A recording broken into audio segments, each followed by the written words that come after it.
My brother forged my signature while I was unconscious in the ICU and emptied my late wife's entire estate before I even knew she was gone.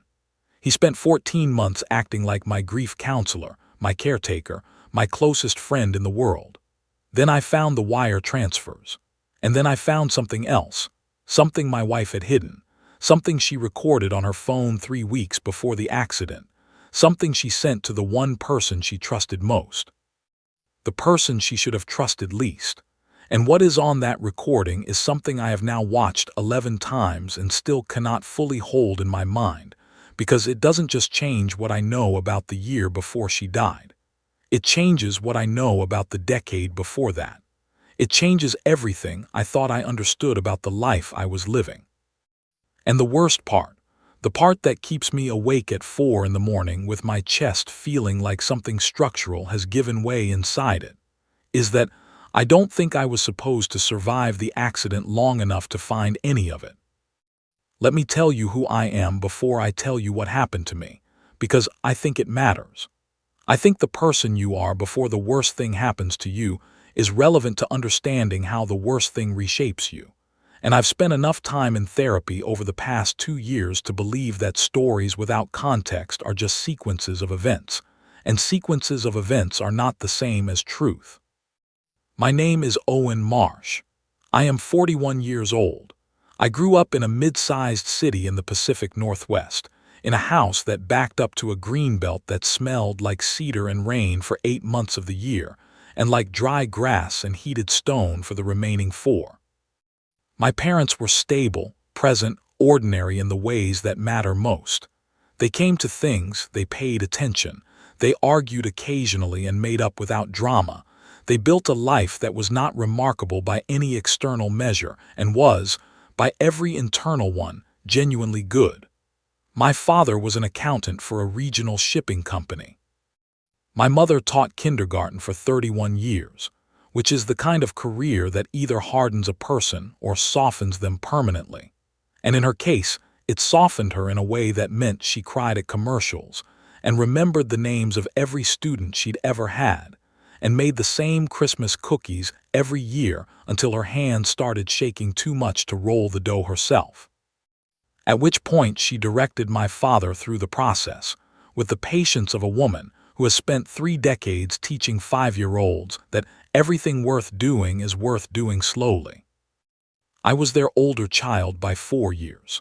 My brother Derek arrived in the fall of a year when I was in 4th grade, and I remember with unusual clarity the morning my parents sat me down and told me what was coming, because I had a complicated set of feelings about it that I could not then articulate but that I understand now. I was excited in the surface way of a child who has been told a new interesting thing is going to happen. I was also, in a deeper and less acknowledged way, aware that my position in the family was about to be permanently altered, that the undivided nature of my parents' attention, which I had never consciously valued till the moment it was about to be divided, was ending. I did not express any of this to anyone. I was 9 years old and I did what 9-year-olds do, which is absorb the change and adapt to it and build a self around the new configuration without ever quite processing the seam. Derek was a good baby, and then a good toddler, and then a reasonably good child. I want to be careful here about the impulse to rewrite history backwards from what I now know, because I think that's a trap in stories like this. The temptation to find the villain in early childhood, to locate the seed of betrayal in some moment of playground selfishness or adolescent manipulation, to construct a narrative of inevitability where actually there was only contingency and choice. So I am going to tell you about Derek as I actually experienced him growing up, and not as the story I've been constructing in my head during the worst nights of the past 2 years. He was funny, genuinely funny, with the specific comedic sensibility of a younger sibling who has spent years studying an older one, the kind of humor that finds the exact pressure point of a situation and applies just the right amount. He was social in ways I wasn't, comfortable in groups, easy with strangers, the kind of person who within 20 minutes of arriving anywhere knows everyone's name and has made 3 people feel particularly seen. He was smart, not in the academic way. He found school tedious and made no secret of it, but in the practical, interpersonal way that doesn't show up on tests and doesn't get praised the same way, but turns out, in adult life, to be one of the more useful kinds of intelligence there is. We were close, I think, in the way that brothers with a 4-year gap are close, parallel rather than overlapping, running adjacent lives that intersected at family dinners and holidays and the occasional crisis, but otherwise maintained their own trajectories. We were not best friends in the way some brothers are. We were not rivals in the way others are. We were, for most of my adult memory, simply each other's brothers, a relationship defined by its history more than its active content, sustained by shared origin and genuine but undemonstrative affection. I left for college at 18. Derek did not go to college, a decision that briefly alarmed my parents and then resolved itself when he discovered he had an aptitude for real estate, first as an agent and then as a small-scale investor, buying distressed properties, improving them, reselling them at a profit that grew steadily as his eye for undervalued things sharpened with experience. By his early 30s he was doing well, not wealthy in any dramatic sense, but solidly comfortable, with a portfolio of rental properties and a reputation in the local market that generated consistent business. He was entrepreneurial and deal-oriented, and had the salesman's gift of making people feel that whatever he was proposing was obviously in their best interest.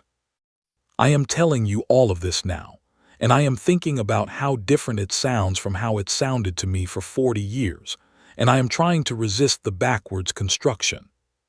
But I am also trying to be honest, and honesty requires me to say that there are qualities I've just described: the charm, the practical intelligence, the gift for making people feel things, the deal orientation, that I understood only as assets for the entirety of my life before November of 2 years ago, and that I now understand also have shadows, and that the shadow side of those qualities is something I spend a great deal of time thinking about.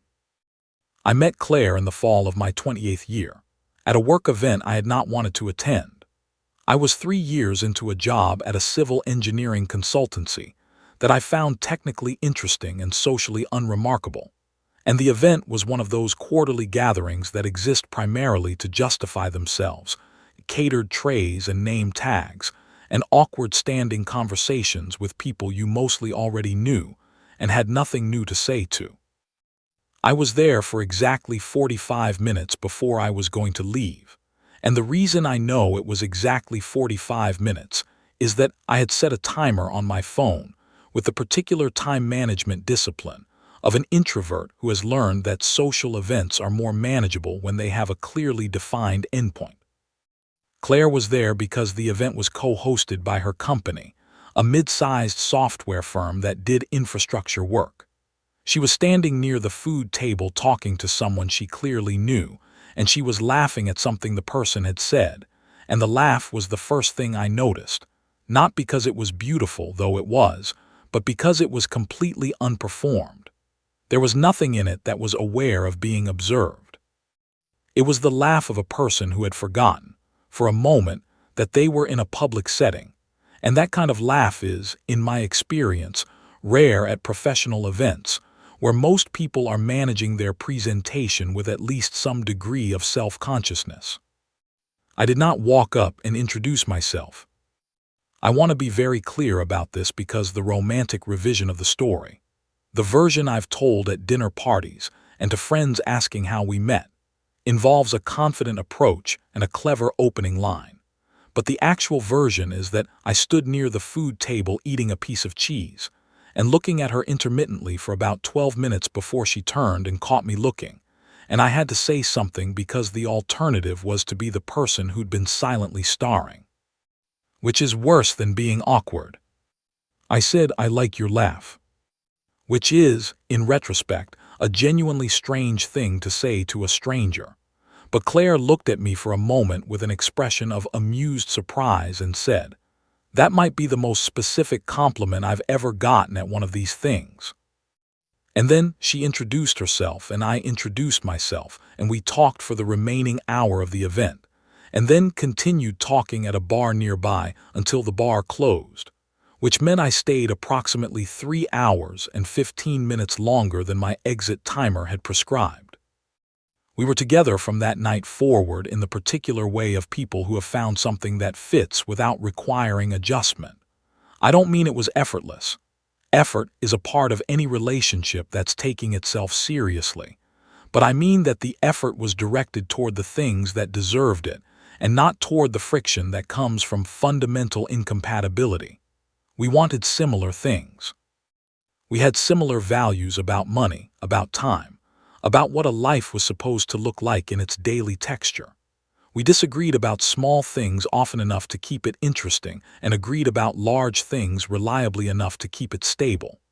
We got married 3 years after that work event, in a ceremony on the coast that was attended by everyone we cared about and rained in the afternoon, and was perfect in all the ways that include the imperfections. Claire's professional life was in a different category from mine, financially.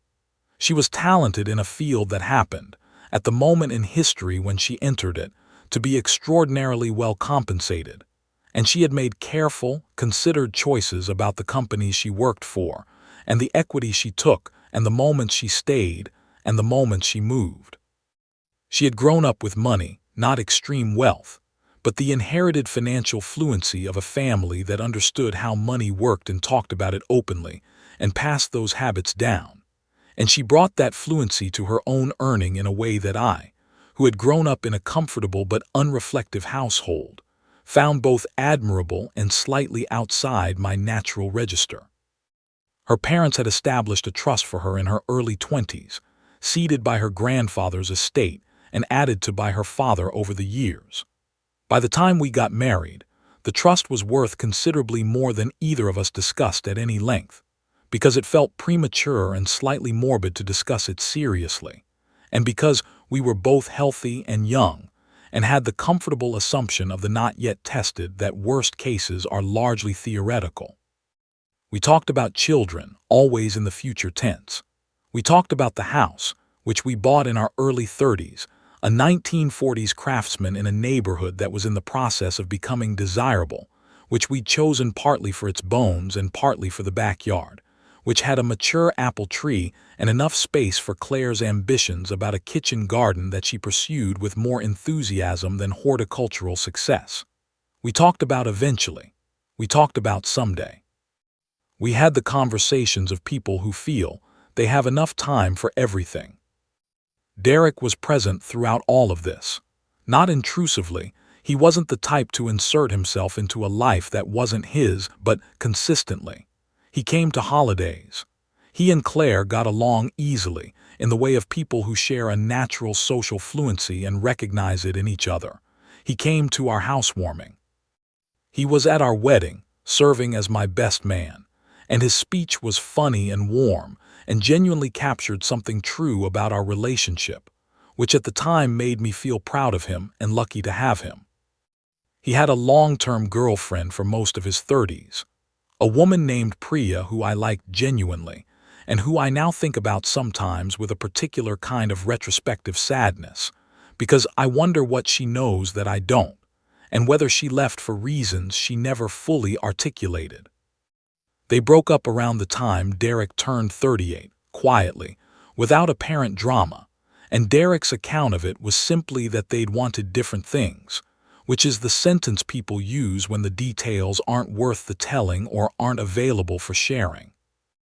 I tell you all of this because the story of what happened is incomprehensible without the story of what preceded it.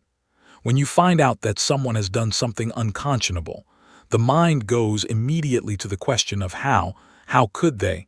How was it possible? Who does this? And I have learned that the answer to that question is never located in a single explanatory moment. It's located in the entire landscape of who a person is and who you understood them to be, and the gap between those two things, and how long the gap had actually existed before you looked at it directly. By the time we reached the autumn of the year the accident happened, Claire and I had been married for 9 years. We were in the comfortable, unshowy phase of a long relationship. The phase where love is less a feeling you describe and more a structural condition, the load-bearing element of everything else. We bickered about the dishes and the thermostat and whose turn it was to call the plumber about the slow drain in the guest bathroom. We had our routines: Sunday morning coffee and the newspaper, a walk in the afternoon regardless of weather, dinners at home on weekdays and out on Fridays. We had friends we saw regularly and friends we saw occasionally and friends we meant to see more but didn't, in the universal way of people in their late 30s whose social lives have condensed around what's sustainable. Claire had been thinking, in the months before the accident, about leaving her current job. The company had gone through a restructuring that had shifted her role into territory she found less interesting, and she'd had preliminary conversations with 2 other firms. I knew about the job conversations and about the restlessness underneath them, but I had not paid close enough attention. I understand this now, to the particular quality of her distraction in the months before she died. I had attributed it to the work situation. I had assumed it was professional and not personal. I had done what we do with the people we are closest to. I had read the surface correctly and missed what was underneath it, because the underneath is not visible without looking, and looking requires something, attention, or suspicion, or the kind of love that is also curiosity, that I was not, in the comfortable rhythms of our life, directing at my wife with sufficient intensity. That is something I carry. That is one of the things I'll carry for the rest of my life, alongside the ones I didn't choose. The accident happened on a Tuesday evening in November, on the interstate heading back toward the city after a dinner at a friend's house about 40 minutes outside. Claire was driving. We had both had wine at dinner, not excessively, but I had had one more glass than she had, and she'd offered to drive back, and I'd accepted with the comfortable ease of someone who'd made that trade 1,000 times in 9 years of marriage. The rain had been intermittent all evening and was heavier now, the kind of rain that makes the highway lanes disappear into reflected light and requires the specific attentive focus that comes from understanding the road is less forgiving than usual. We were talking, I think, about something ordinary. I have tried to remember the last thing we were talking about and cannot, which is one of the more persistent griefs of the aftermath. Not the dramatic final words, not something complete and meaningful, but the simple everyday incompleteness of it. A conversation that stopped mid-sentence and didn't finish because conversations aren't written to end. They're just going until they aren't. The other vehicle was a large pickup truck. The driver, as I later learned, had a blood alcohol content of 0.18 and had been awake for approximately 22 consecutive hours, having come off a shift and then gone to a bar. He drifted across the median at what the accident investigators estimated was approximately 68 miles per hour and struck us on the driver's side with a force that I have no memory of, because whatever my brain was doing in the milliseconds before impact, it stopped storing information before the moment of collision. I remember the rain on the windshield. That's the last thing I have. The rain on the windshield and Claire's hands on the wheel and the heater in the car making the particular low sound it had made for 3 years. And then nothing. And then a light that was too bright and a pain that had no specific location and a voice saying my name that I could not place, and then more nothing. And then more nothing. And then the slow, thick return of consciousness, 11 days later, in a room that smelled like antiseptic and hushed machinery, and my brother's grief. The first thing I understood in the returning was that something was wrong. Not medically. I didn't understand the medical situation for several more hours. What I understood, in a pre-verbal, animal way, was that the wrongness was total. That the world I was waking into was a different world from the one I had been in before, that something fundamental had been subtracted from it, and that this subtraction was permanent. Derek was in the chair beside my bed. I registered him before I registered where I was. His face, when he saw my eyes open, changed in a way that I have described already and will not describe again, except to say that the grief in it was the first thing I knew for certain in those early minutes of returning, that whatever had happened, It was real and it was serious and it was not going to be revised. He pressed the call button. A nurse came. There were questions I couldn't answer. There were things being checked and adjusted and noted. There was a doctor, and then another doctor, and the process of being assessed and spoken to and gently oriented. And in the middle of all of this, I said Claire's name, and the way the room responded to that name, a fractional pause, a shift in the quality of attention, told me before anyone spoke what I was being prepared to hear. Derek told me. The doctors had asked him to be the one to tell me, and he had agreed, and he told me with the particular care of a person who has had 11 days to prepare the words and still cannot find the right ones, because there are no right ones. He held my hand. He was crying before he finished the sentence. I did not cry, not then, because grief at that scale is not immediate in the way that smaller losses are immediate. It has to find its way to the surface through all the layers of shock and medication, and the brain's fundamental refusal to believe that something it depended on entirely is gone. I have been told, by people who visited the hospital in those first days after I woke up, that I was calm, that I asked questions clearly and listened to the answers, and responded in ways that were coherent and appropriate.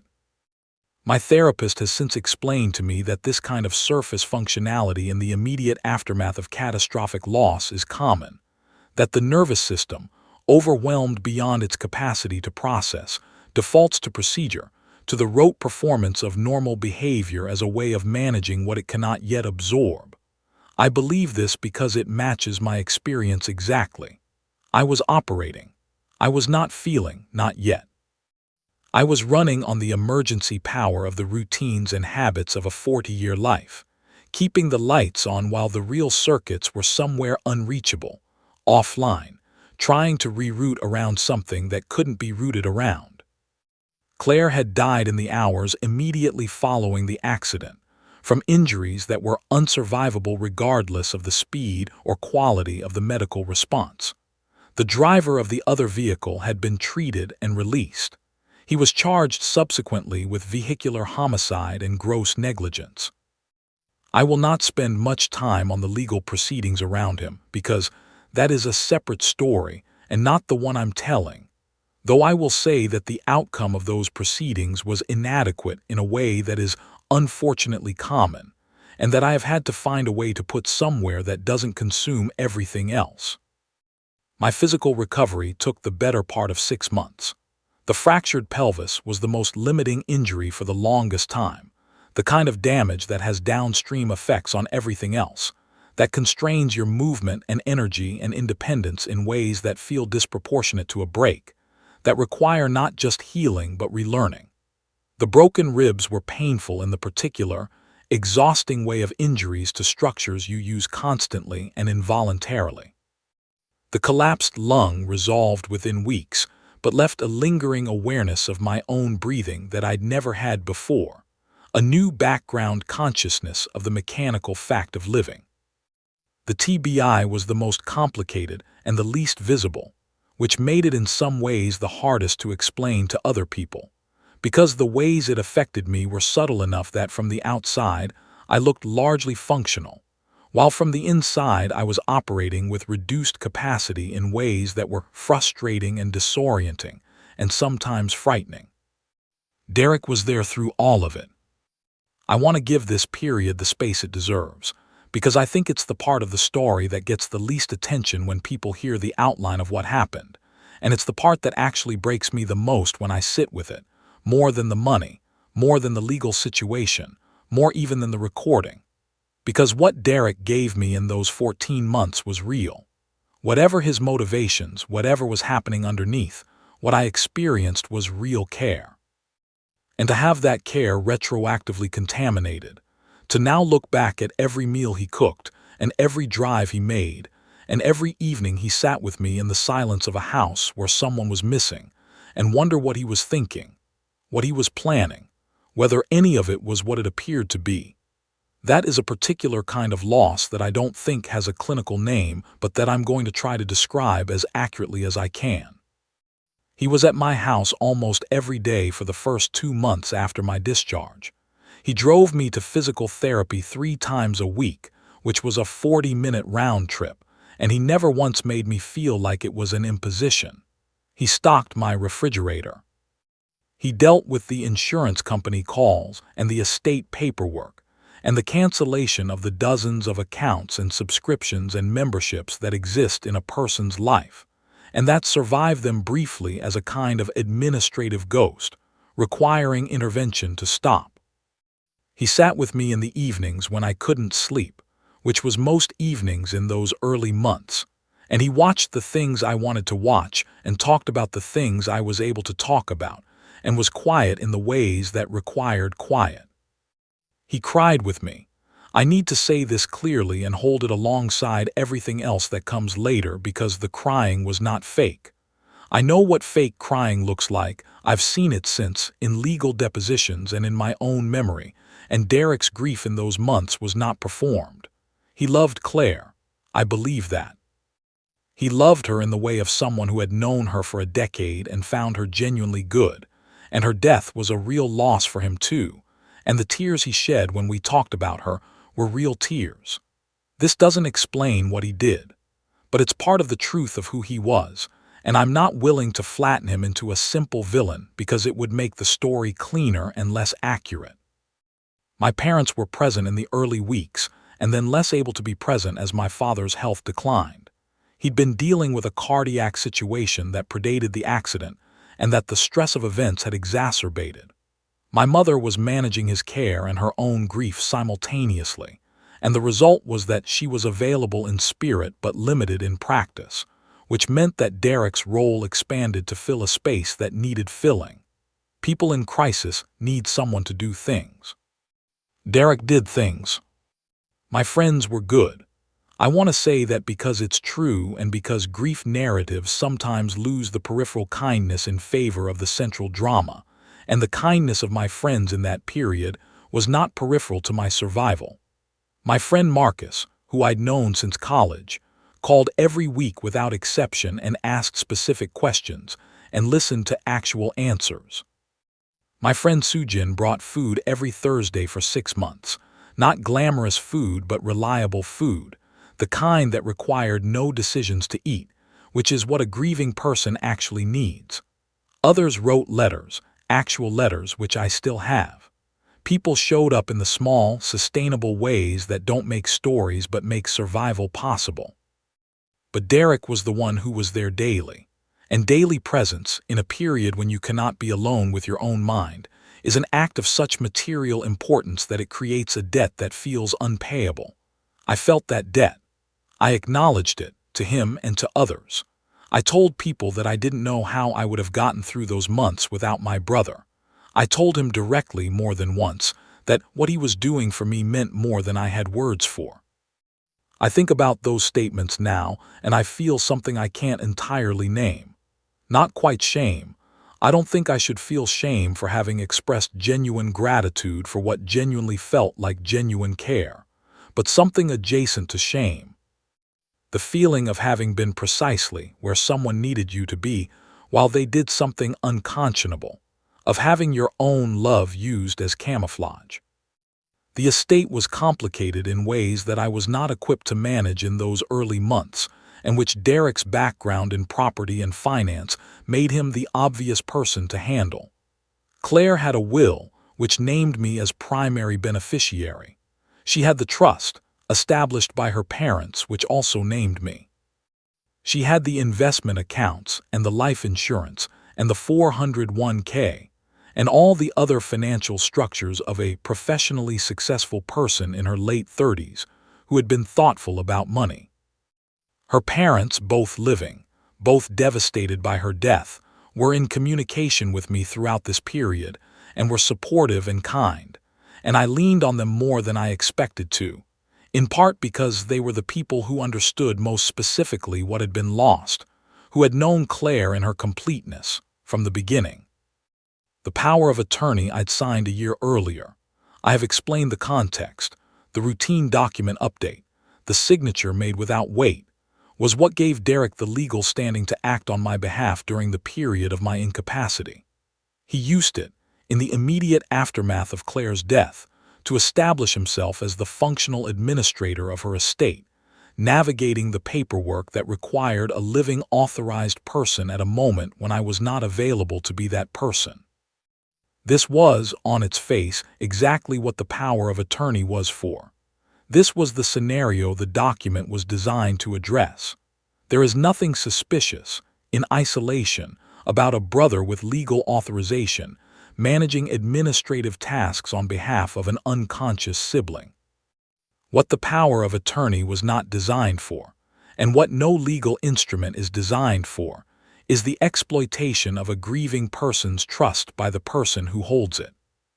I did not ask Derek detailed questions about the estate during those early months. This is the thing I've returned to the most, the examination of my own role in what was possible, the inventory of the points at which I might have asked and didn't. And what I've arrived at, after considerable time in therapy and considerable honest reflection, is this. I didn't ask because grief is cognitively and emotionally consuming in ways that reduce bandwidth for everything else, and because I trusted Derek completely, and because I had been told by multiple people, lawyers, financial advisors, well-meaning friends, that I shouldn't make major financial decisions in the acute phase of grief and should delegate where possible.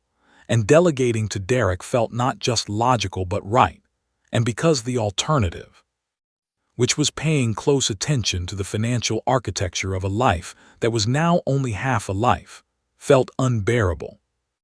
I delegated. Derek managed. The months moved. November became December became the long, grinding winter of January and February, the months that test you even in normal years, and that in grief years become something you survive by getting through them one day at a time, sometimes 1 hour at a time. I started going to PT with something that resembled investment rather than just compliance. I started eating properly, or at least consistently. I started sleeping, fitfully, in 3 and 4 hour increments, and then for longer stretches, and eventually in something that approximated a real night's sleep, which felt like a significant achievement and also felt wrong, because sleeping well implied a kind of adaptation to the new world that I wasn't sure I was entitled to. I returned to work in a limited capacity in the late spring. My employer had been patient and had structured a reentry that started with part days and grew incrementally. And the return was both harder and easier than I'd expected. Harder because the routines of working life existed in the same register as the routines of married life, and the absence of the person I would have told about my day continued to be the most practically felt dimension of the loss. Easier because work gave the brain something external to organize itself around, and the brain in grief needs external things to organize itself around. Derek's visits became less daily and then weekly and then every couple of weeks, which was a natural tapering that I understood as the crisis abating rather than as anything else. He was still present. He still called. He still showed up at significant moments. The first anniversary of the accident, Claire's birthday, Christmas, the occasions that concentrate grief the way a lens concentrates light. He was, in every visible way, the devoted brother he had always been. I want to tell you something about the 14 months that I have found difficult to tell other people, because it reveals something about me that I'd rather keep private but that I think is important to the story. In those 14 months, during which Derek was committing what amounted to large-scale financial fraud against his grieving brother, I was probably, in terms of the daily texture of my experience, more grateful for him than I had been at any previous point in our lives. The closeness that grief forced created an intimacy that our parallel adult lives hadn't naturally generated. We talked about things we'd never talked about. We talked about our childhood, about our parents, about what we wanted from the rest of our lives. We talked about Claire. We talked about what I was afraid of and what I missed the most and what I was still angry about and what I had made peace with. We had the conversations that grief makes possible by removing the ordinary social resistance to going deep. I thought that experience had changed something between us permanently. I thought it had deepened our relationship in a way that was, in the terrible accounting of loss, one of the things you carry out of the wreckage. A better relationship with your brother, a new understanding of what you mean to each other, the kind of gift that suffering sometimes, not always, produces. I thought about that specifically in the parking lot of the bank. On the afternoon everything changed. I sat in my car with the printed account summary in my hand, with the zero balance and the transfer history, and I thought about that supposed gift, and I thought about all the conversations in which I had said things to Derek that were private and true, and I tried to understand what he had been thinking while I was saying them, and I could not. I could not then, I am not sure I can now. But I'm getting ahead of myself.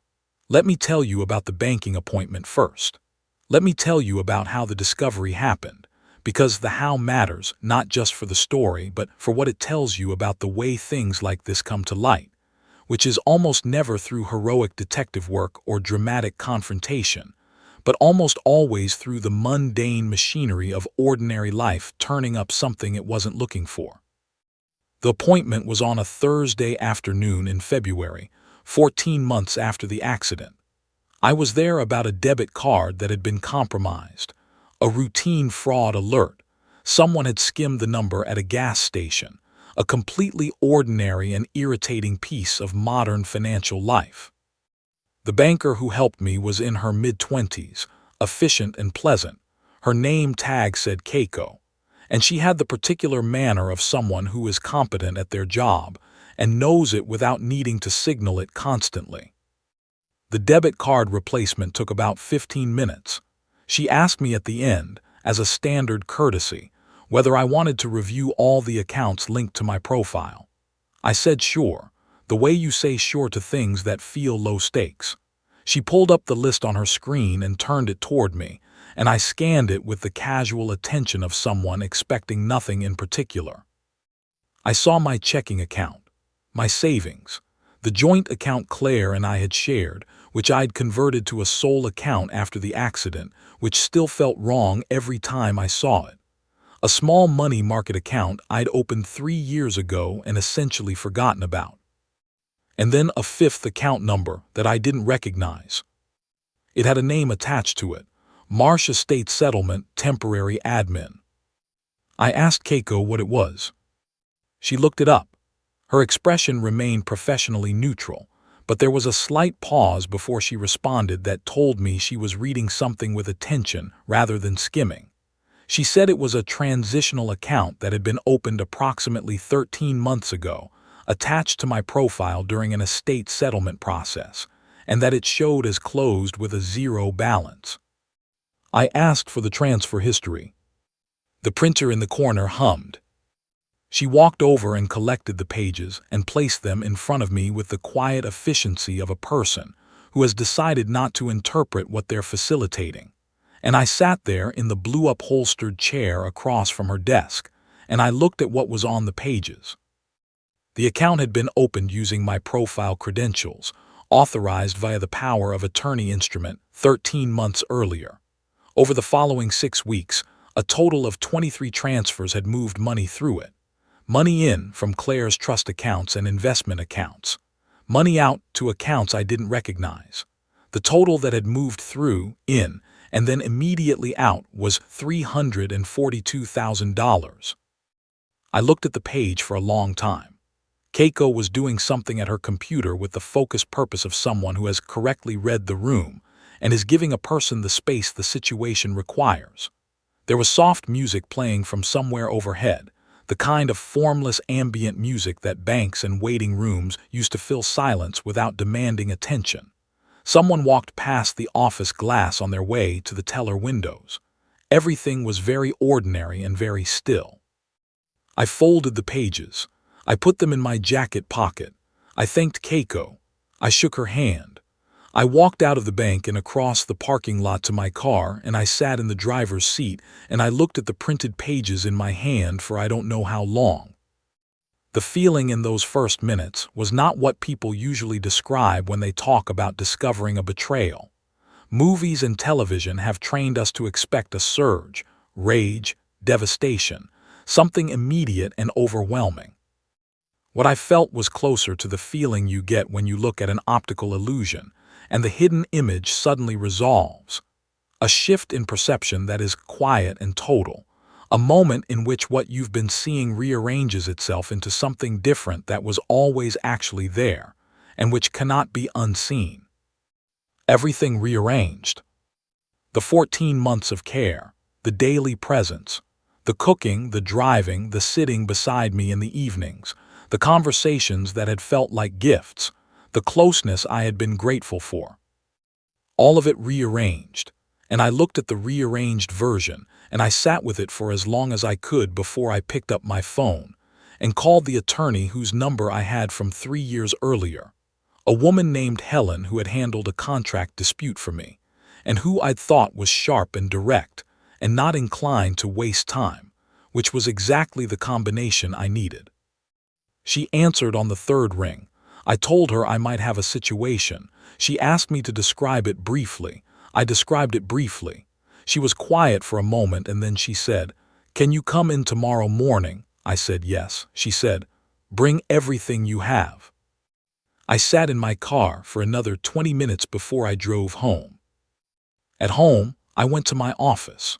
I opened the file cabinet where Claire and I had kept the physical documentation of our financial lives, paper records, because Claire had been raised by a father who believed in physical backups and had passed the habit on. I found the folder labeled Estate that I'd put together in the aftermath of the accident and never really reviewed, because Derek had been managing everything and reviewing it had felt both unnecessary and unbearable. I spread the contents on my desk. Statements, correspondence, the estate documents that Derek had helped prepare. I read everything with the specific attention of someone who is looking for a particular thing, not knowing exactly what, but knowing the shape of it, the way things that have been managed by someone else on your behalf have a texture that becomes legible when you know to feel for it. The structure was elegant in a way that I found, even in my state of controlled shock, technically impressive. The transitional estate account I'd seen at the bank was a single node in a larger network. The power of attorney had been used to establish Derek as estate administrator. As administrator, he'd had legitimate access to the estate's financial instruments during the settlement period. The transfers from Claire's trust had been structured to look like normal estate processing, distributions, settlements, account consolidations, the kind of financial activity that occurs routinely after a death and that generates paperwork without necessarily generating scrutiny. The money had moved to accounts that I could not identify from the documentation in my files. That was the gap. That was where Helen would need to work. I made a list: dates, amounts, account numbers. I was calm in a way that I recognized from the days after the accident, the emergency power calm that comes when the thing that has happened is too large for normal emotional processing and the brain defaults to procedure. I wrote carefully. I organized. I made copies of everything. I put the originals back in the folder and the copies in a separate folder that I labeled nothing and put in a different drawer. Then I went to the kitchen and stood at the counter for a long time. Derek had been in this kitchen hundreds of times over the past 14 months. He knew where everything was: the good knives, the coffee, the particular shelf where I kept the medications I was still taking for the TBI symptoms. He had cooked in this kitchen while I sat at this same counter and talked to him about Claire, about my memories, about the things I regretted not having said or done, the things I was most grateful for, the things I wasn't sure how to carry. He had listened to all of it.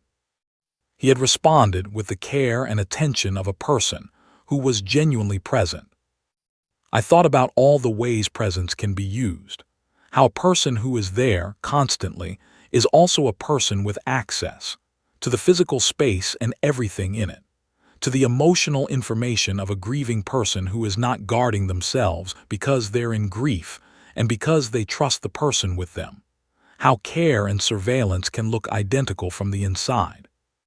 I called Marcus that night, not to tell him what I'd found. I didn't tell anyone what I'd found for several days, but because I needed to be on the phone with someone I trusted completely, and Marcus had been that person since I was 22.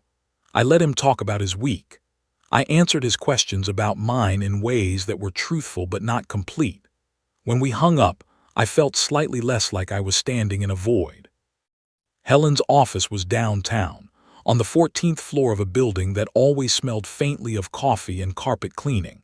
She was 50-something, precise and dry-witted, with the habit of writing things down constantly that I found reassuring in an attorney, a sign that things were being captured and not just heard. I arrived at 8:30 with my folder of copies and sat across from her desk and laid it out. She listened without interrupting. She looked at the documents while I spoke. When I finished, she made a note on her legal pad and then said, "Tell me about the power of attorney. Who drafted it, when, and under what circumstances?"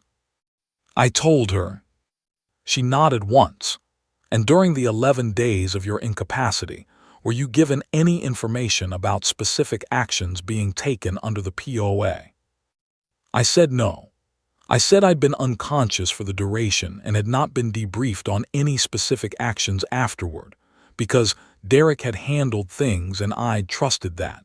And by the time I was cognitively capable of asking detailed questions, the acute phase was over, and it hadn't occurred to me to audit.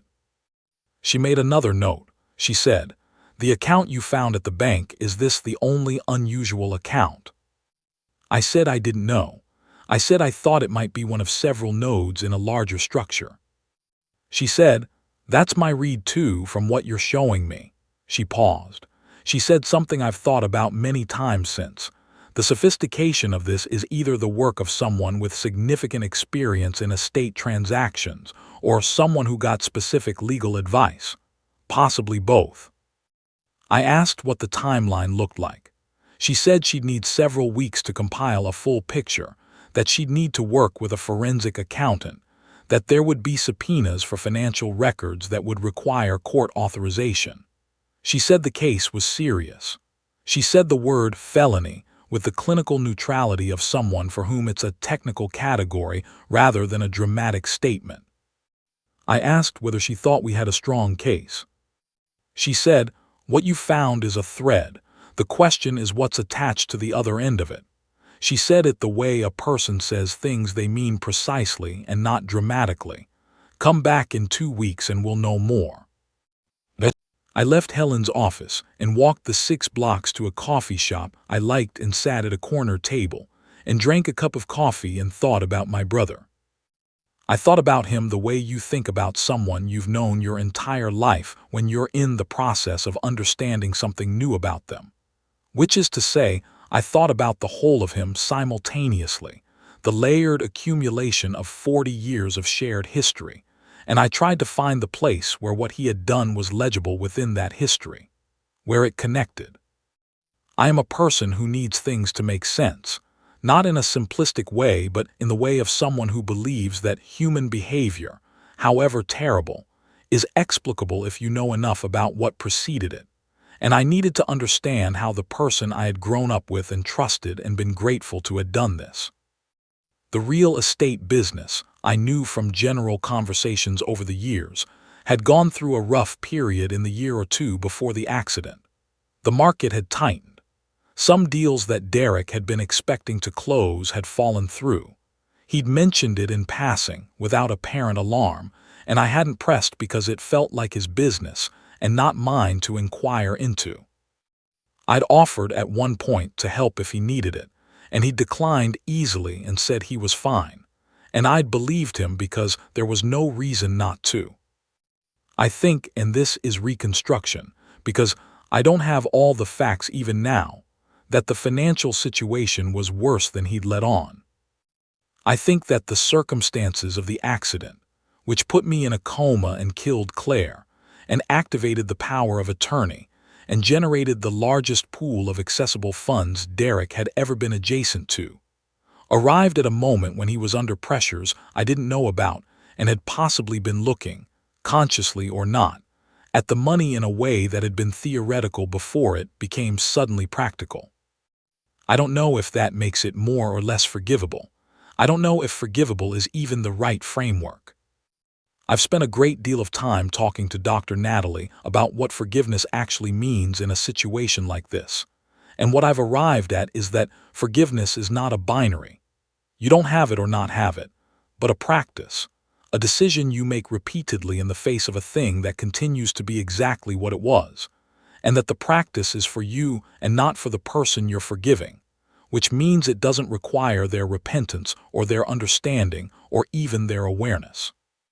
But I'm getting ahead of myself again. I didn't arrive at any of that during the first 2 weeks after the bank.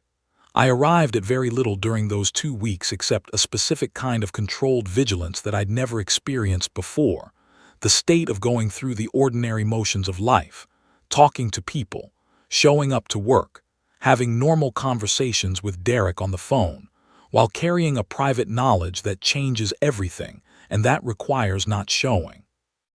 I talked to Derek 4 times during those 2 weeks, normal calls. He asked how I was doing. I said I was doing okay, which was true in the limited sense that I was functional. He mentioned a property he was looking at. He mentioned that our father had a follow-up with his cardiologist. He mentioned that he'd been thinking about taking a trip somewhere warm in the spring. All of it was normal. All of it was the ordinary surface of a relationship that I was simultaneously in and investigating. And the combination was one of the stranger experiences of my life. Helen called me on the 14th day with what she described as the beginning of a clearer picture. The forensic accountant had traced the trail from the transitional estate account through 2 shell accounts and into a 3rd account in Derek's name.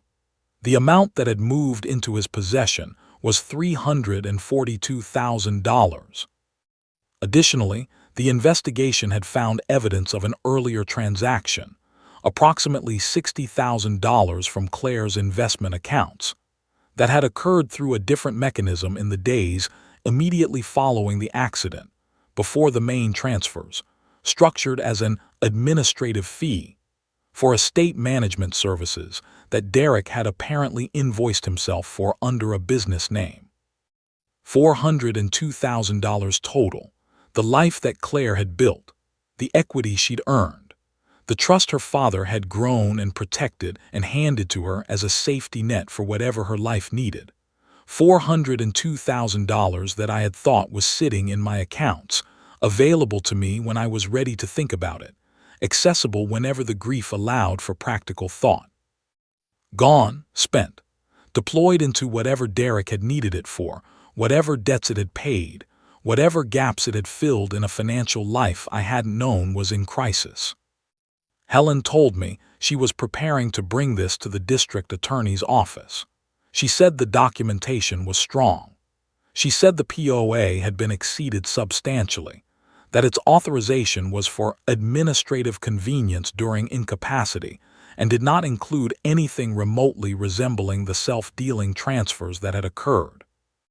She said that Derek had, in the process of being careful and keeping records, generated the very paper trail that would eventually hang him, and that this was not unusual among people who were meticulous by nature and hadn't expected their meticulous records to be the thing that caught them.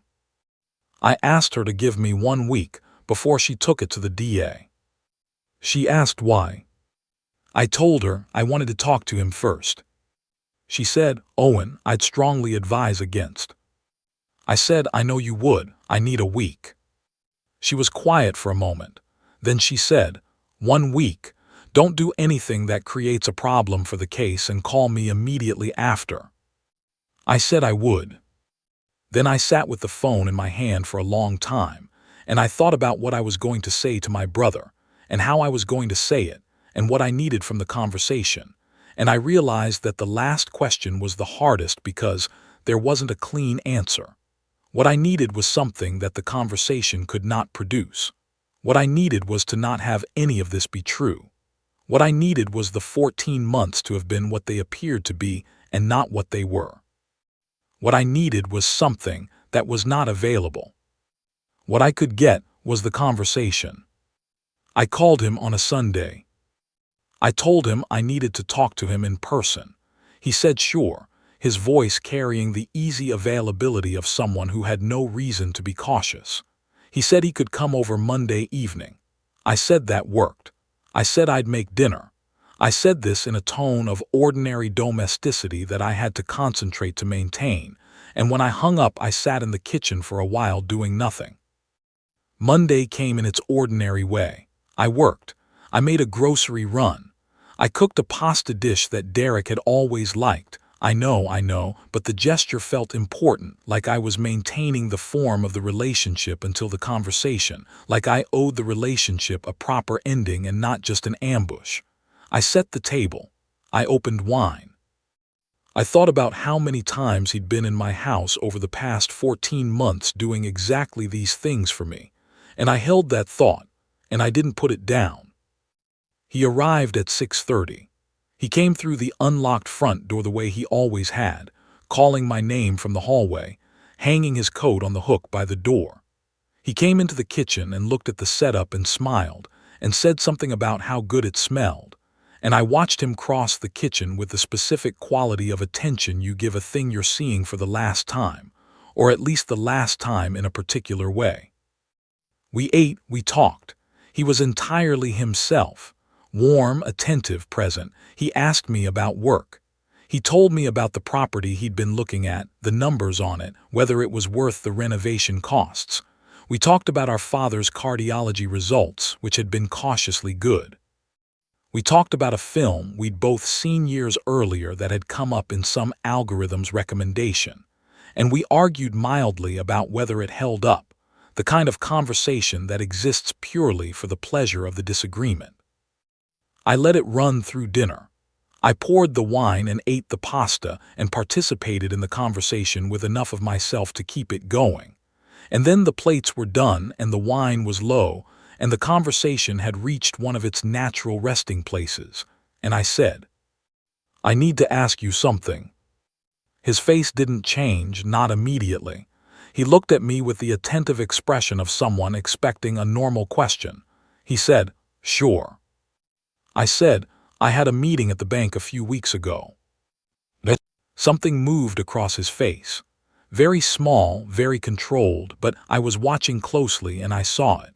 Not guilt, not yet, more like the microscopic adjustment of a person who has just received a signal and is calculating its magnitude before responding. He said, "Yeah." I said the name of the transitional estate account. I said the amount. I said the word transfers. He was quiet for a moment.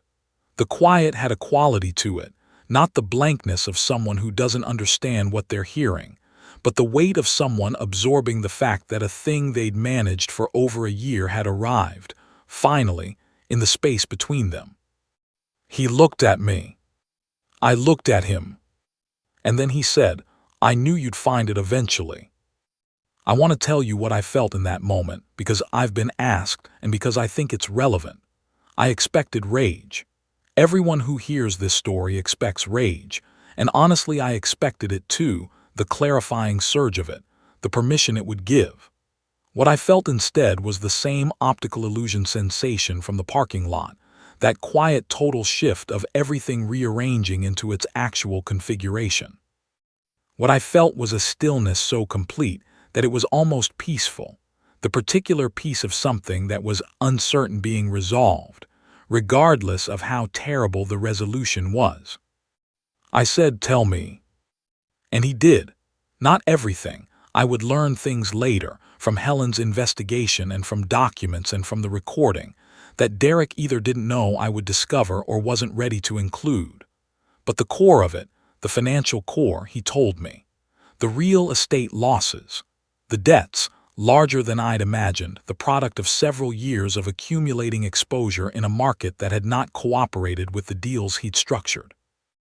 The moment, and he described this moment specifically, in a voice that I found almost more disturbing than everything else because of how ordinary it sounded. When he'd looked at the estate paperwork, he was managing and understood the full picture of what was in the accounts, and understood the full picture of what was in his own accounts, and something in the calculation had changed. He said, "I told myself it was temporary, that I'd pay it back before you were well enough to look at it. I said, you told yourself. He said, I know. I said, that's not an explanation. He said, no. There was a long quiet. The refrigerator made a sound. A car passed on the street outside. I thought about all the things I could say and found that none of them were adequate and that adequacy was not actually what I was looking for. I asked him about the recording. The word hit him differently from everything else. His face changed in a way that the previous part of the conversation hadn't produced. Something opened in it, something that looked like it might have been relief and might have been something worse. He said, "What do you know about the recording?" I said that it exists. He was quiet again. This quiet was longer and had a different quality, the quality of a decision being made, a door being considered. He said, "There's something you need to know about the accident." I said I was listening. He said that Claire had come to him, approximately 3 weeks before the accident, with something she'd discovered, that she'd been investigating something, and he used that word, investigating, which told me that what she'd found had been found on purpose and not by accident, and that she'd come to Derek because she needed someone to know and wasn't ready to come to me. He said she'd sent him the recording for safekeeping. I said safekeeping. He said she trusted me.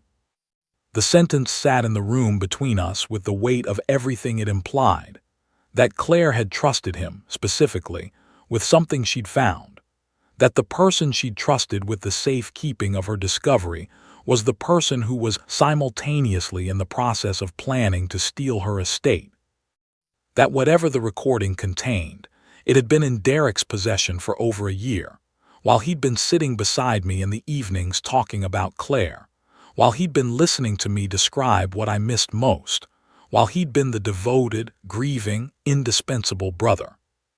I asked him to give me the recording. He took out his phone. He found a file. He transferred it to a thumb drive that he had, and I have thought about the fact that he had a thumb drive with him, whether it was coincidence or preparation, whether some part of him had known this was coming and had come prepared, and I cannot determine which, and I've stopped trying because it doesn't change what's on it. He put the thumb drive on the table between us. He said, "I'm sorry, Owen." He said it the way he had cried, with what appeared to be genuine emotion. The way he had, I now understood, said and done most things, with apparent genuineness that coexisted with something I didn't have a clear view of yet, something that was inside the genuine feeling rather than replacing it, something that his genuine love and grief and remorse did not prevent and had not prevented. I said, "I've already talked to an attorney." He nodded. He looked like a man who has been carrying something very heavy for a very long time and has finally put it down, regardless of the circumstances of the putting down. I asked him to leave. He stood. He picked up his coat. He walked to the front door and paused with his hand on the handle and said my name, just my name, in the voice of someone trying to locate a different ending for the thing that was happening. I said good night. The door closed. I sat at the kitchen table with the thumb drive in my hand.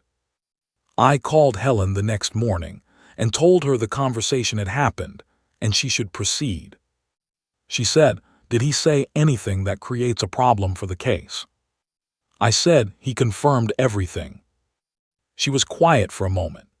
I think the brief silence was, for her, the equivalent of a longer expression of something, not surprise, but the particular acknowledgement of a person who has heard many versions of the worst kinds of human behavior and still finds confirmation of it slightly arresting when it arrives. Then she returned to the business of the case with the efficiency I'd hired her for. The weeks that followed the conversation with Derek were, in their own way, as strange as anything that had preceded them. Strange because the legal process has its own pace, which is institutional and not emotional, and which requires you to exist inside a situation that is both extremely serious and extremely bureaucratic simultaneously. There were documents. There were meetings. There were calls with the forensic accountant, whose name was Thomas, who was in his 60s and had the particular dry, methodical quality of someone who had spent decades finding money that people had tried to hide and found the work no more emotionally engaging than a crossword puzzle, which was itself a kind of comfort in the chaos of everything else. Thomas's full report, when it was complete, showed the total amount at $402,000. It also showed something else that I hadn't anticipated, a smaller, earlier transfer, predating the main estate settlements, that Thomas had traced through a more complicated route. Approximately $18,000 that had been moved out of a personal account Claire and I had held jointly, using a set of authorized credentials, approximately 10 days after the accident, while I was still in the coma. This earlier transfer troubled me more than the larger ones, which is counterintuitive given the difference in scale. The larger transfers happened through the estate mechanism, wrong, illegal, a serious fraud, but comprehensible within the terrible logic of a person looking at a large pool of accessible money during a crisis. The earlier, smaller transfer had happened while I was unconscious and Claire was dazed dead, and the estate mechanism wasn't yet even established. It was the first thing Derek had done. It was the proof of premeditation. Helen said, "This shows he didn't wait." She said it the way you say a thing that confirms something you'd suspected. This wasn't a gradual slide into opportunity. He moved immediately. I thought about that, the timeline of it. 10 days after the accident, I was on a ventilator. Claire's parents were making funeral arrangements. Derek was sitting beside my bed holding my hand during visiting hours and going home to execute wire transfers. I spent a long time sitting with that. The DA's office reviewed Helen's filing and agreed to move forward. Derek was contacted by a detective and asked to come in for an interview. I don't know what he said in that interview because I wasn't there and Helen wasn't in the room. But the outcome of it was that he came in accompanied by an attorney of his own, a man I'd never met, and that the interview resulted in the issuance of a formal arrest warrant 3 weeks later. Derek was arrested on a Tuesday morning. My mother called me 45 minutes after it happened. She had been told by Derek from the back of a police vehicle, by phone, in the 15 seconds he had before the phone was taken, and the call she'd received had been fragmented and terrifying and insufficient, and she had called me because I was the only person whose number she had who might know what was happening. I told her all of it, not quickly, not cruelly, but completely. I had decided that there was no partial version that served anyone, that my mother deserved to know the whole truth rather than half of it, and that I had been carrying this alone for long enough that the unburdening was something I needed regardless of the timing. She was quiet for a long time after I finished. The quiet was the kind that has multiple things in it simultaneously: grief, disbelief, the specific devastation of a parent receiving information about their child that the parent cannot process within any framework they have available.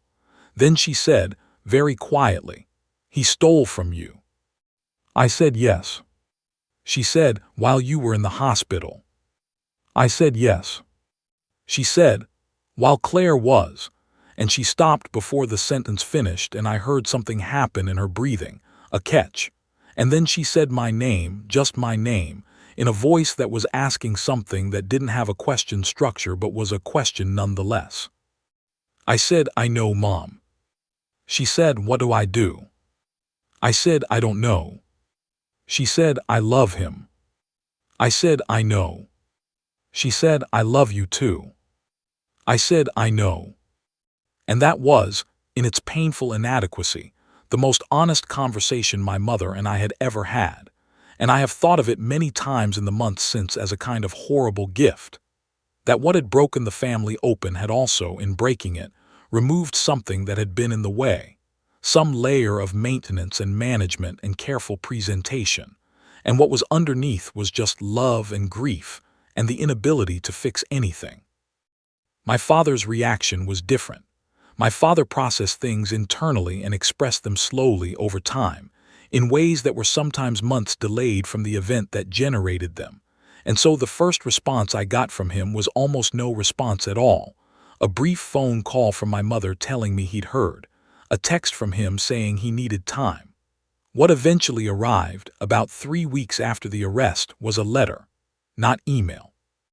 A letter in his handwriting, which I sat with for a long time before opening. He wrote about Derek as a child.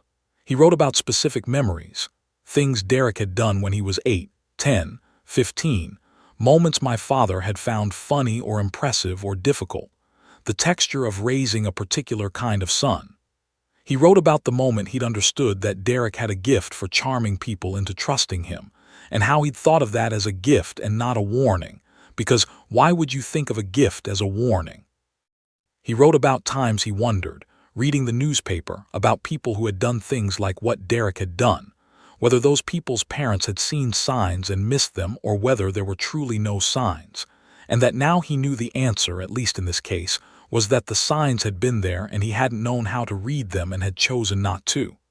He wrote, "I failed you both, and I failed him, though I don't fully understand yet what I should have done differently." He wrote, "I am so sorry for everything you've carried alone." I read that letter many times. I still have it, in the same drawer as my copy of the bank records. Claire's parents learned about the situation in a different way, through their own estate attorneys, who had been monitoring the trust accounts, and were already in the process of flagging irregularities when Helen's investigation arrived. They called me together on speakerphone from their home 2 states away, and the call was one of the harder ones of that period, because their grief was already enormous, and this was another layer on top of it. The violation of their daughter's estate, the betrayal by the person their daughter had trusted enough to bring to her wedding. Claire's father, David, a careful, soft-spoken man who had always reminded me of a particular type of academic, someone who thought before he spoke and meant what he said when he did, said, "I need to tell you something, Owen." He said it with the particular gravity of someone who has been holding something and is now deciding that the holding has to stop.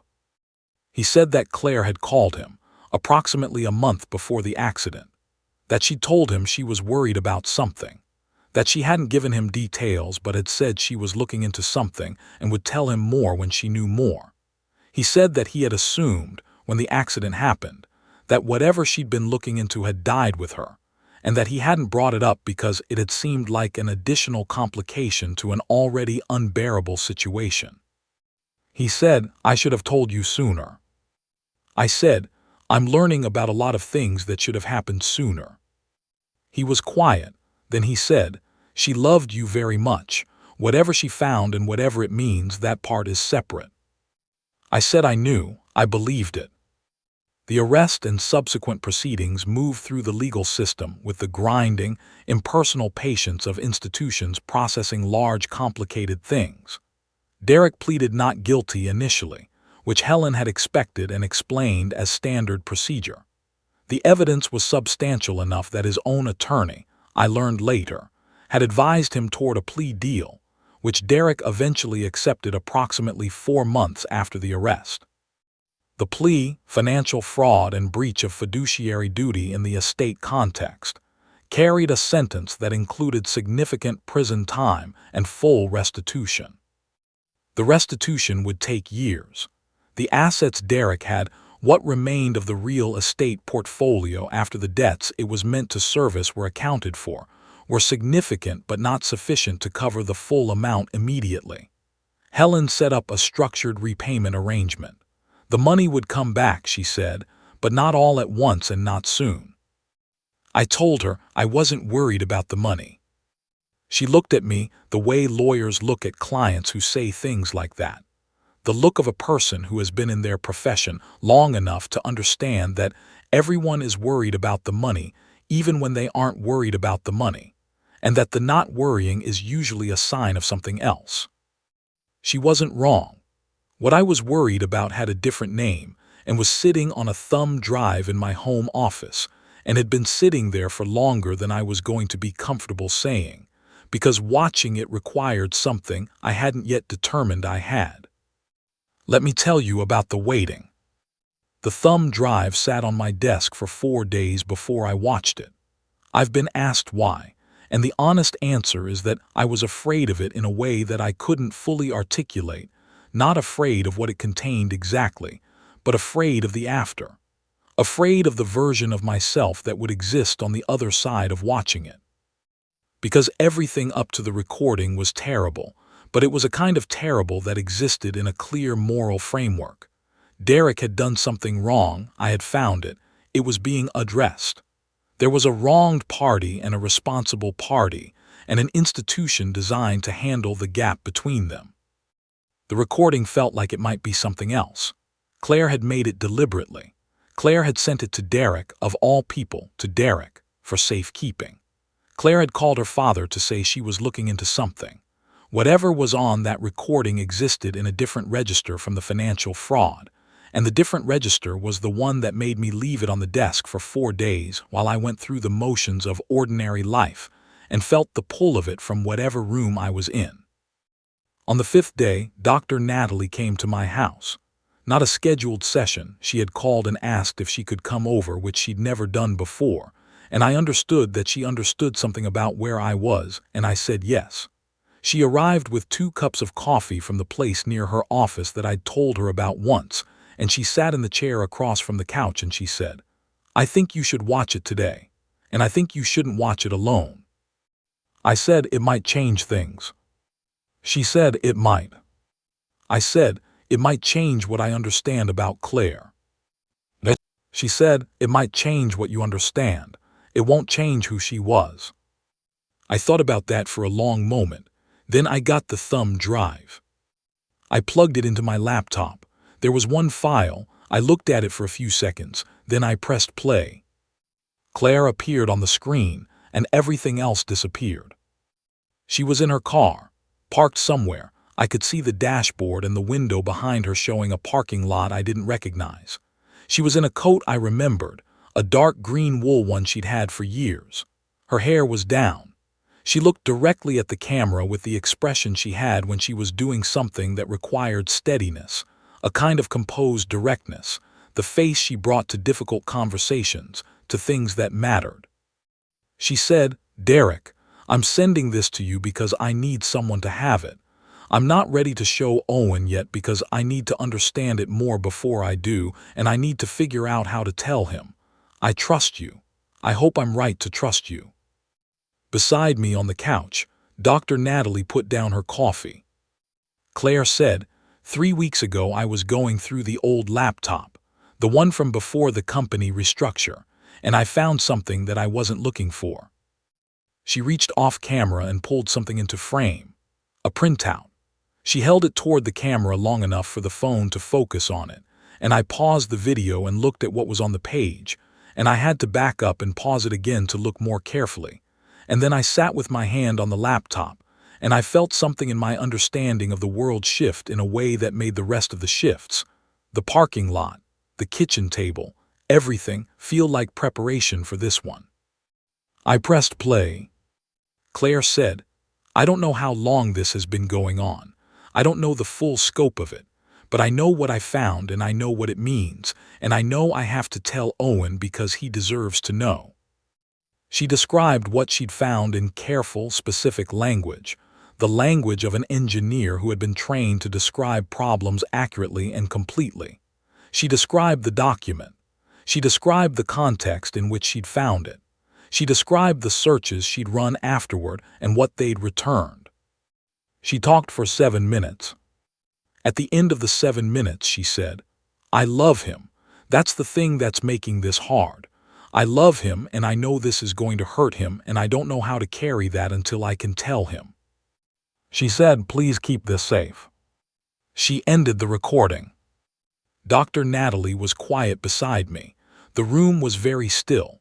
Outside, a bird was making a sound in the apple tree. She said, "Are you okay?" I said, "No." She said, "What do you need right now?" I said, "I don't know yet." I closed the laptop. I put the thumb drive in my pocket. I sat with what I had just learned and tried to find a place to put it, and found that there wasn't one yet, that the information was too large for any space I currently had available, and that I was going to have to build a larger space before I could put it anywhere.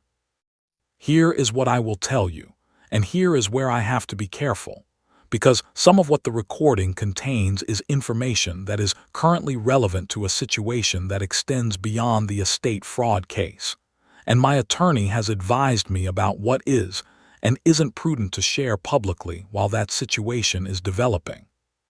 What I can tell you is that what Claire found was not about Derek. What I can tell you is that it was about something that predated Derek's theft by years, something that had been in the background of my life for a long time without my knowledge, something that connected to the reason Claire had been changing the trust documents in the weeks before the accident, something that explained why she'd called her father to say she was looking into something. What I can tell you is that after I watched the recording, I called Helen and told her she needed to hear it. What I can tell you is that Helen, after watching it, was quiet for a moment and then said, "Owen, this changes the scope of what we're dealing with."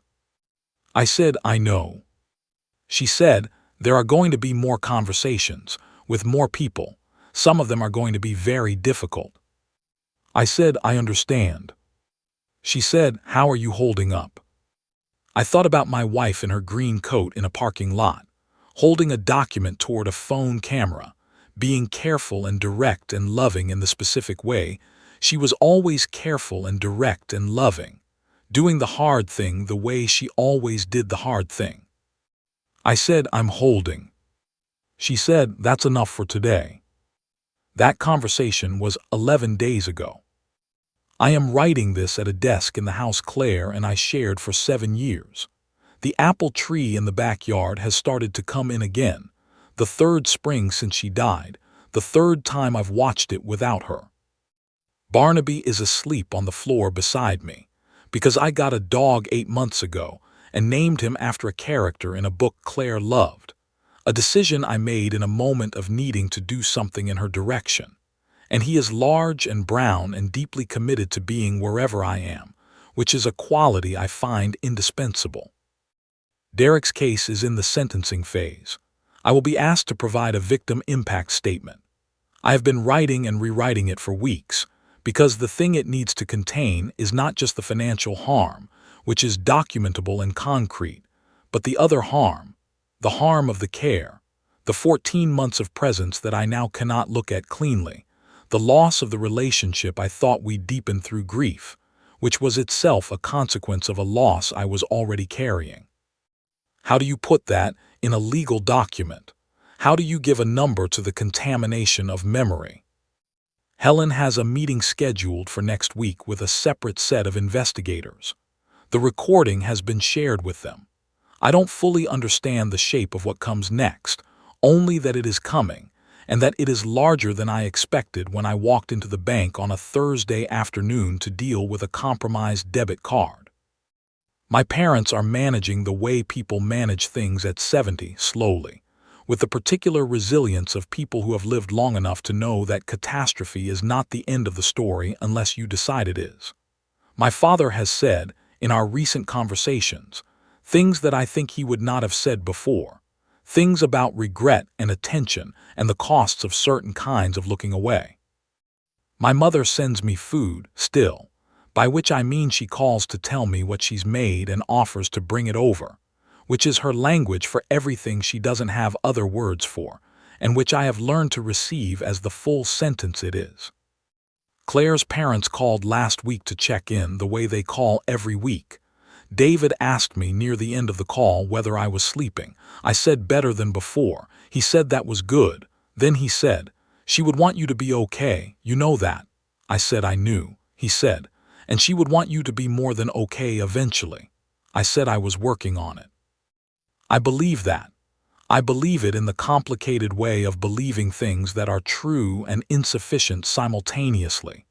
Things that are the correct orientation, and that don't touch the specific weight of what you're carrying, but point you in a direction that makes the carrying possible. There is a piece of the recording I haven't described. Something Claire said near the end, after she'd laid out the evidence and described what she'd found. Something that wasn't about the document or the investigation or the logistics of telling me. She looked at the camera and she said, "I don't know how much of what I think I know is real. That's the thing. I don't know yet how far it goes. I keep thinking all those years, all that ordinary life, and then I think, maybe the ordinary life was real. Maybe both things can be true. I keep looking for the seam and I can't find it, and I don't know if that means there isn't one or if I'm just not looking in the right place yet." I have watched those 12 seconds of her approximately 40 times.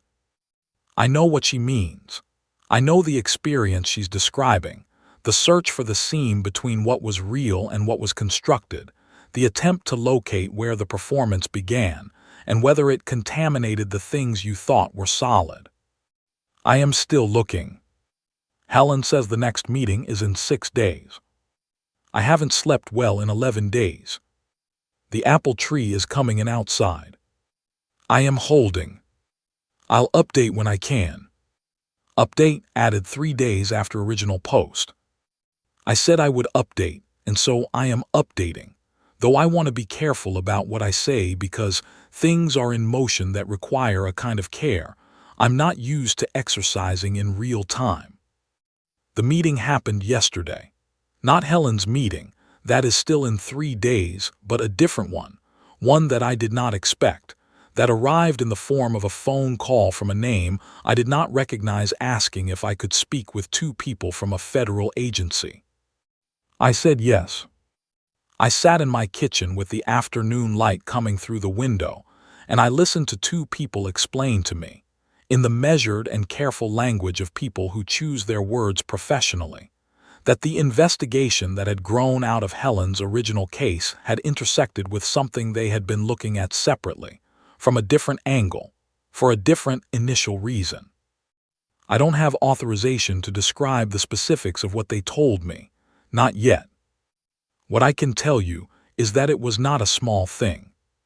What I can tell you is that when they finished, I asked, "How long?"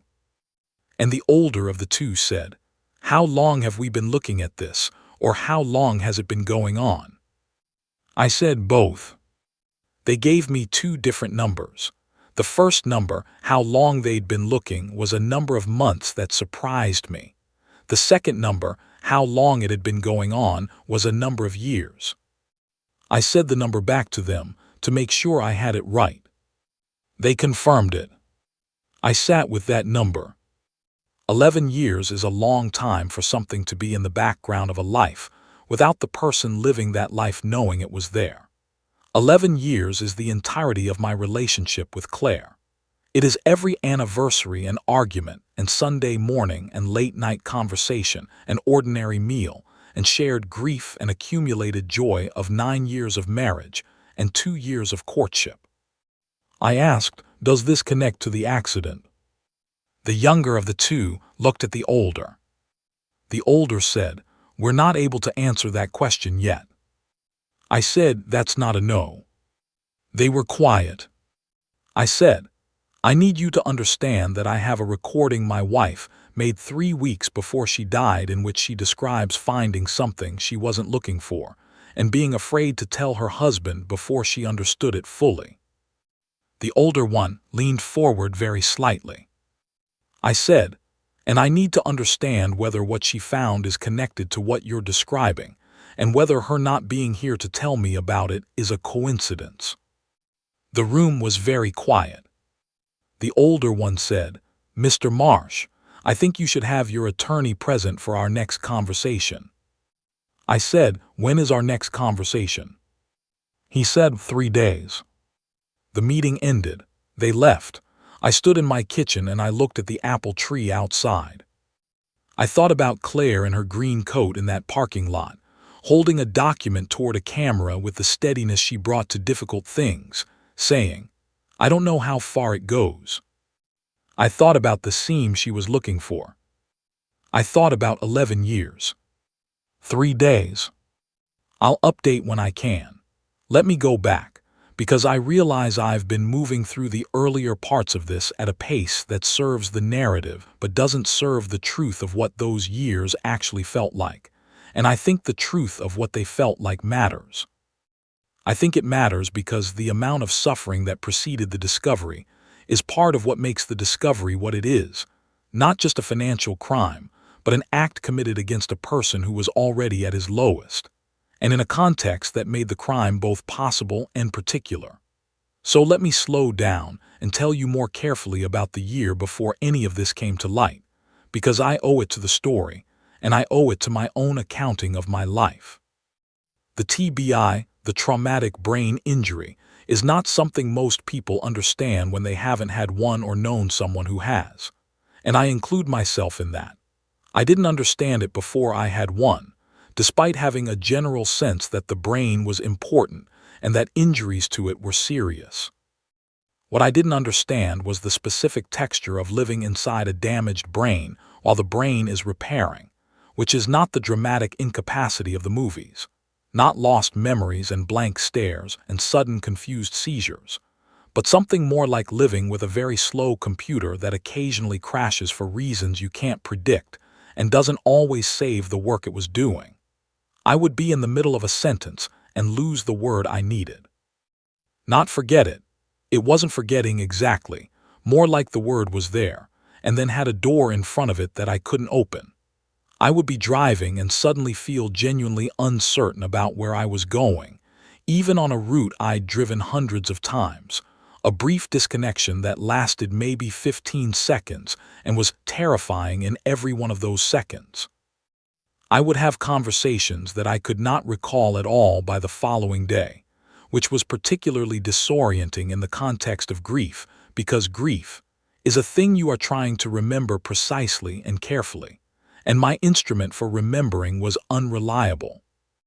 My neurologist was a tall, patient man named Dr. Aronson, who had the specific quality of a person who explains complicated things in language that respects your intelligence without assuming your expertise. And he told me at one of our early appointments that recovery from TBI is rarely linear, that the brain's plasticity means it is always working toward its own repair, but that the working happens on a timetable that cannot be predicted or accelerated, only supported. He said, "You'll have good days that make you think you're done and bad days that make you think you're at the beginning. Both will be wrong," he said. "Be patient with yourself." He said it in the way of someone who says things often because they're true and not because they're reassuring, and I tried to take it that way. The good days and bad days pattern was accurate. There were weeks in the winter when I felt almost like myself, competent, clear, capable of a full workday and an evening of reading and a solid night of sleep. And I would make the mistake of measuring those weeks against where I was supposed to be instead of where I had come from, and the measuring would produce a frustration that undid some of the progress it was measuring. There were weeks in the spring when the fatigue returned in force, when I would come home from a half day at work and sleep for 3 hours, and wake up feeling like I'd slept for none of them. And I'd spend the evening in a dim room watching television that I couldn't follow and eating whatever required the least decision-making, which in that period was a rotating cycle of 4 things that Derek had identified as my reliable foods and made sure I had available. The grief and the TBI were not distinct experiences. This is something I tried to explain to people who asked how I was, and mostly failed to convey, because from the outside they look like separate problems happening simultaneously to the same person, when from the inside they were more like 2 weather systems that had merged into a single climate. The TBI made grief harder by making it less processable. I couldn't think about Claire for extended periods without the cognitive fatigue kicking in, which meant that the processing that grief requires, the long, slow work of integrating a loss, was interrupted and fragmented, and had to happen in pieces rather than as sustained thought. And the grief made the TBI worse by adding an emotional load that had physiological effects: sleep disruption, elevated cortisol, the body's stress responses running constantly in the background, which is not what a repairing brain needs. Dr. Natalie and Dr. Aronson had a conversation early on about how to work with me across both issues, and what they arrived at was a coordinated approach that I was grateful for and that I believe made a real difference. Dr. Natalie understood the neurological constraints and worked within them. Dr. Aronson understood the grief and took it seriously as a physiological factor. Together, they had a clearer picture of me than either would have had alone, and I trusted them both and showed up to all my appointments even when showing up was difficult, because showing up was the only active thing I could do, and doing active things was important for my sense of not being entirely at the mercy of what was happening to me. In the evenings when Derek was there, and in the early months that was most evenings, we developed a routine that I find myself thinking about now with a complicated tenderness I don't fully know what to do with. He would arrive around 6, usually with something for dinner. He was a genuinely good cook, which I'd known for years but which the specificity of grief made me notice differently, the way loss sharpens your attention to the things that remain. We would eat at the kitchen table, with the television on in the background. Not watching it exactly but letting it fill the silence, because silence in that period was too large and required too much from me. After dinner we would talk, or not talk, or watch something with more intention. Derek had a gift for calibrating the kind of company I needed, which varied. Sometimes I needed conversation, to be pulled out of my own head. Sometimes I needed quiet presence, someone nearby without demand. Sometimes I needed to talk about Claire, which was its own delicate thing that he navigated with more sensitivity than most people in my life showed. He told stories about her. This is the thing I find the hardest to look at now, with the knowledge of what he was simultaneously doing. He told stories about Claire that I hadn't heard, things she'd said at family gatherings that he'd found funny, observations she'd made that surprised him, specific expressions she'd had when she was thinking. He told these stories in a way that felt like gifts, the way that hearing something new about a person you've lost can feel like a small gift, a few more minutes with them. And I received them as gifts. I held them. Some of them I've verified since with other people who knew Claire and found them to be accurate, which gives me something to hold on to. He brought me photographs one evening early on that he'd found on his phone from family events over the years, Claire at various dinners and holidays and celebrations, caught in candid moments, laughing or talking or half turned away in the specific way of candid photos that capture people as they actually are rather than as they're presenting. I cried when he showed me those. He sat beside me on the couch and I cried, and he didn't say anything and didn't move, which was exactly the right response. I am telling you this at length because I need you to understand the thing I have to hold alongside the thing I know. What he did was real. The care was real. The stories were real. The photographs were real. The love he had for her and for me was real. And he took $402,000 from the estate of a woman he loved and a brother he loved, while sitting beside that brother in the evenings and telling stories about her. Both things are true. I have asked Dr. Natalie many times over the past months how that is possible, how a person contains both of those things. Her answer, in its various forms across many sessions, is essentially this: that the architecture of self-deception in humans is more sophisticated than we like to admit, that people are capable of simultaneously caring for someone and exploiting them by building a wall between the part of themselves that is doing each, and that the wall can be maintained for a remarkably long time if the circumstances allow it, and that the care is not performed or false, but genuinely coexists with the exploitation rather than being canceled out by it. She says, the cruelty of it is not that he didn't love you. The cruelty is that he did. I understand this intellectually. I am still working on understanding it in the way that actually changes how it feels. The legal proceedings deserve more time than I've given them, because they contain things that were important and that I passed over quickly in the earlier telling. The arrest, in the particular way that significant events involving people you love have of being simultaneously not surprising and shocking, landed in my body before it landed in my mind. I'd known it was coming. I'd been the one who set it in motion. I'd sat across the kitchen table from Derek and heard him confirm everything and watched him leave and called Helen the next morning. None of that preparation made the actual moment of knowing he was in handcuffs feel like something I'd prepared for. I did not go to the arraignment. Helen told me I wasn't required to be there, and that for my own well-being I probably shouldn't be, and I agreed with this assessment, and I spent the morning of the arraignment at home doing things that kept my hands occupied.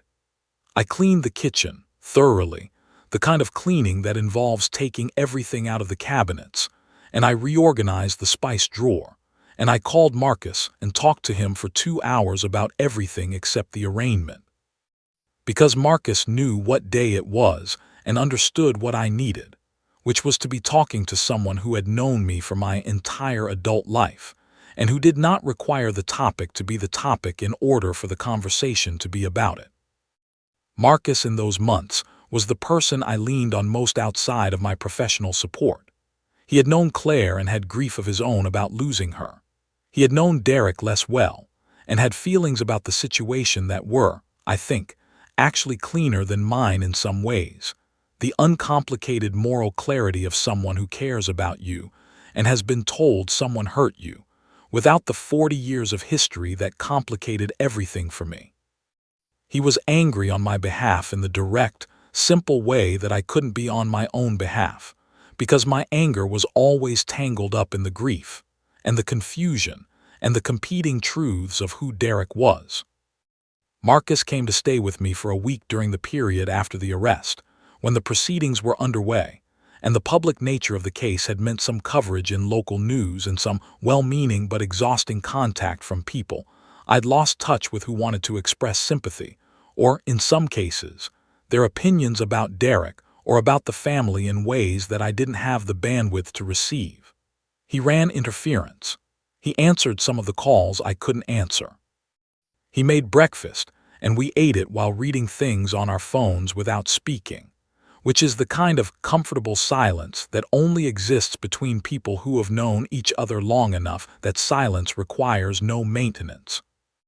The sentencing phase stretched over several months. There were depositions, there were hearings, there were the procedural events of a legal case that move with the institutional patience of systems not designed with human emotional needs in mind. I gave my victim impact statement in a courtroom that was smaller than I'd expected, in front of a judge who read it before I read it aloud, and who looked at me over the top of her reading glasses with an expression I've thought about since, not sympathy exactly, but a kind of acknowledgement, person to person, of the weight of what was being described. Derek was present. He was required to be present. He looked different from the Derek I'd had dinner with in my kitchen, not drastically different, not undone in any visible way, but diminished in something that wasn't physical, some quality of presence or solidity that had changed. He looked like a person who has looked at himself clearly for the first time in a long time and found the looking difficult to sustain. He looked, more than anything, like someone who is tired. I read the statement. It took 8 minutes. I looked at Derek twice during the reading, once at the beginning, because I needed to establish for myself that I was doing this in full possession of the facts and not as an act of emotion, and once near the end, because the last paragraph was about Claire and I needed him to hear it while I was looking at him. The last paragraph was about what the money had been. Not what it was worth in dollar terms, but what it represented, the years of work and the choices made about where to work, and the equity taken instead of salary, and the specific labor of an intelligent woman building something that would last. I described the trust that Claire's father had tended for 30 years, the careful additions to it, the thought he'd given to what would serve his daughter best across the full span of her life. I said that stealing from a dead person's estate is stealing from the people who loved them, because what remains of a person after their death is held by the people who loved them, and what you take from that is taken from grief as well as from a balance sheet. I said that what had been taken from me was not primarily financial. I said that what had been taken was the integrity of the support that had been given, that the 14 months of care, which I had experienced as love, had occurred simultaneously with the theft, and that I now could not look at either one clearly without the other being in the way. The judge gave a longer sentence than Helen had anticipated. I don't know if the impact statement contributed to that. I don't know if anything I said changed anything in the room in a concrete way.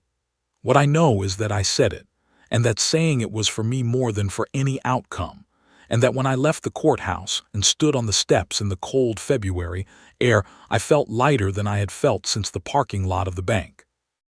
Not because anything was resolved, but because something had been witnessed, and being witnessed matters in ways that are hard to explain but are real. Helen walked out behind me. She said, "How do you feel?" I said, "Like I need to go home and eat something." She laughed, which was not a frequent event in her professional register. She said, "Go eat something, and then when you're ready, call me. We have more to do." More to do. That phrase, in the months since, has taken on the quality of an understatement so vast it becomes almost funny, in the way that enormous things sometimes become funny at their edges, because the alternative is something you can't sustain. Let me tell you more about the recording. I have told you the outline of it: Claire in her green coat, in her car, in a parking lot, talking to a camera. But I have not told you the texture of watching it, and I think the texture matters as much as the content, because the content is something that is going to become more public as the other proceedings advance. But the texture is mine and belongs to this telling. She was nervous. I want to say that first, because Claire in the recording was different from the Claire I carried in my memory, and the difference was instructive. The Claire I'd been living,